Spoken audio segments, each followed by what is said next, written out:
Let's turn to Megan Twohey, an investigative reporter for the New York Times. She won the Pulitzer with her colleagues for her work exposing the Harvey Weinstein scandal. Of course, she's been following the Lewinsky story, and there's a lot to talk about. The Me Too era, in some ways, started with that bombshell report in the New York Times. So, you know, in light of Me Too, in light of the way our culture has shifted, the Monica Lewinsky story suddenly takes on a whole new light, although many people saw it for what it was back then, which was an outrageous abuse of power. Right.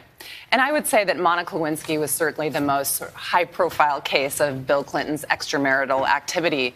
But it's also important to remember that there were multiple allegations of sexual misconduct against Clinton at that time, ranging from sexual harassment to rape. And it was all those women who were part of those allegations, I think, really suffered at the time. They were called liars. They were ridiculed. Their reputations were smeared. And I think that this docuseries is just part of this broader reckoning we're having over how those women were treated. It's a real humanization of Monica Lewinsky, and she's talked in the past about how she said she lost her dignity and her reputation and almost lost her life.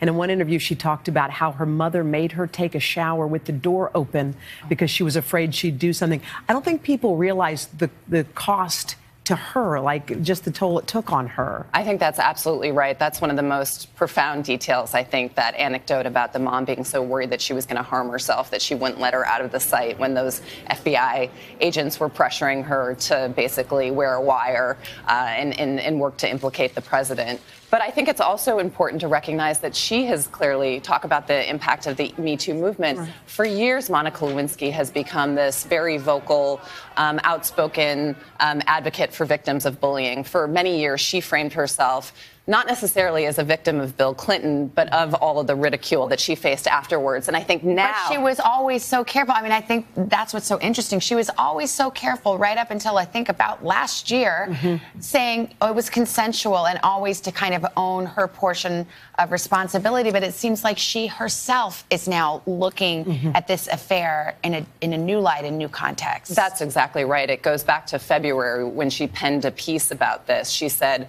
watching all of the women who had come forward to tell their stories about sort of suffering violations at the hands of powerful men had made her change her own relationship with what had happened with Clinton all those many years ago, and that now she would categorically say that it was an abuse of power on his part, full stop. Wow. It's very interesting look. I mean, first of all, she never really talks about the affair itself until now. And then to see in light of, you know, how our culture has changed, how it's being re-examined. Megan, thank you. Thanks, Megan. My pleasure. Good to talk to you. Thanks for having me.